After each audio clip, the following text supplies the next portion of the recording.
நடிகர் கமலஹாசன் அவர்கள் ஸ்நேகன் அவர்களோட வீட்டுக்கு சென்று ஸ்நேகனோட குழந்தைகளை பார்த்ததோடு மட்டும் இல்லாமல் அவங்களுக்கு ஒரு சில கிஃப்ட் கொடுத்துருக்காரு அப்படின்னும் தொடர்ந்து அவங்களுக்கு ஒரு நல்ல பெயர் வைத்திருக்காரு அப்படிங்கிற தகவல் தான் சமீபத்தில் கிடைச்சிருக்கு. என்ன நடந்திருக்கு அப்படிங்கிறது தான் இந்த ஒரு வீடியோவில் நம்ம பார்க்க போகிறோம். பிரபல பாடலாசிரியர் ஸ்நேகன் மற்றும் அவங்களுடைய மனைவியான கன்னிகா அவர்களுக்கு சமீபத்தில் இரட்டை குழந்தை பிறந்திருந்தாங்க, பெண் குழந்தை பிறந்திருந்தாங்க. அண்ட் இந்த ஒரு செய்தியை அவங்களோட சோசியல் மீடியா பேஜில் ஷேர் பண்ணியிருந்தாங்க. தொடர்ந்து அவங்கள பற்றின ஏராளமான நியூஸஸ் வந்துட்டு இருந்துச்சு. அண்ட் ஸ்நேகன் அவர்கள் கமலஹாசனோட மிகப்பெரிய ஒரு பக்தர் அப்படிங்கிறது நம்ம எல்லாருக்கும் நல்லாவே தெரியும். கண்டிப்பா ஒரு குழந்தைகளை பார்க்க கமலஹாசன் சார் வருவார்னு நம்ம கெஸ் பண்ணியிருந்தோம். அதே மாதிரி கமலஹாசன் சார் ஸ்நேகன் அவர்களோட குழந்தைகளை பார்க்க காதலர் தினத்தன்று ஸ்நேகன் அவர்களோட வீட்டுக்கு போயிருக்காரு. ஸ்நேகன் அவர்களும் அவருடைய மனைவியும் தாம்பூல தட்டுக்கள்ல பழங்கள்லாம் வச்சு அவரை வெல்கம் பண்ணியிருந்தாங்க. தொடர்ந்து கமலஹாசன் சார் அங்க இருந்த குழந்தைகளுக்கு பேர் வச்சிருந்தாரு. ஒரு குழந்தைக்கு காதல் கன்னிகா ஸ்நேகன் அப்படின்னும், இன்னொரு குழந்தைக்கு கவிதை கன்னிகா ஸ்நேகன் அப்படிங்கிற மாதிரியும் அன்பா ஒரு செல்ல பெயர் சூட்டியிருந்தாரு. தொடர்ந்து 2 குழந்தைகளுக்குமே அவர் கிஃப்ட் ஒன்று கொடுத்திருந்தாரு. என்ன அப்படின்னா தங்க வளையல வந்துட்டு அவரு பரிசா போட்டிருந்தாரு. அண்ட் 2 குழந்தைகளுக்குமே இதை பண்ணியிருந்தாரு. அதோட சேர்த்து கன்னிகா மற்றும் ஸ்நேகன் இவங்க 2 பேர் கூடயுமே போட்டோஸ் எடுத்திருந்தாரு.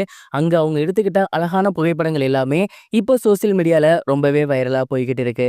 இந்த ஒரு விஷயத்த ஸ்நேகன் அவர்கள் அவரோட சோசியல் மீடியா பேஜ்ல ரொம்பவே எமோஷனலா போட்டிருந்தாரு. என்ன அப்படின்னா, கமலஹாசன் சார் மீது நான் கொண்டிருக்க அன்பு எவ்வளவு அளப்பரியது அப்படிங்கிறது உங்க எல்லாருக்கும் நல்லாவே தெரியும். என்னோட மானசீக குரு இன்னைக்கு பாத்தீங்கன்னா என்னோட வீட்டுக்கு வந்திருந்தாரு. காதலர் தினத்தன்று என்னோட 2 அழகான காதல்கள், அதாவது என்னோட மகள்களுக்கு காதல் கன்னிகா மற்றும் கவிதை கன்னிகா ஸ்நேகன் அப்படின்னு ரொம்பவே சூப்பரான ஒரு செல்ல பெயரிட்டு இருந்தாரு.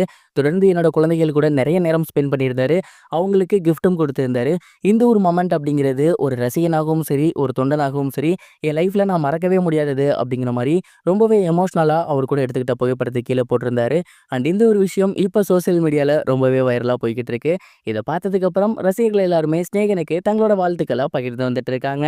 இது ஒரு புறம் இருக்க, ஆக்டர் அஜித்குமார் அவர்களோட ரீசன்ட் பிக் ஒன்று வெளியாகி சோசியல் மீடியால ரொம்பவே வைரலா போய்கிட்டு இருக்கு. இதை பார்த்ததுக்கு அப்புறம் ரசிகர்கள் எல்லாருமே அஜித்குமார் சாரா இது அப்படிங்கிற அளவுக்கு பயங்கரமா ஷாக் ஆகியிருக்காங்க.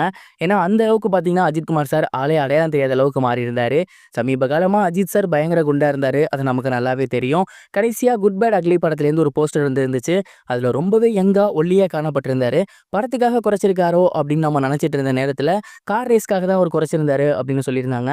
குட் பேட் அக்லி படமும் முடிஞ்சிருச்சு. இப்போ ஃபுல் கார் ரேசிங்ல தான் அவர் வந்து ஃபோக்கஸ் பண்ணிட்டு இருக்காரு. இந்த ஒரு டைம்ல அஜித்குமார் சாரோட பிக்சர் ஒன்று ரிலீஸ் ஆகியிருக்கு. அதுல ரொம்ப ஒல்லியாகி ஆளே மெலிஞ்சு போய் இருக்காரு.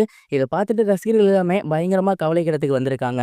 நீங்க ஒல்லியாகி இருக்கிறது சந்தோஷத்தை தந்திருந்தாலுமே இவ்வளவு சீக்கிரத்துல இவ்வளவு ஒல்லியானது அப்படிங்கிறது உங்களோட ஹெல்த்துக்கு கண்டிப்பா மிகப்பெரிய ஒரு பாதிப்பை கொடுக்கும்.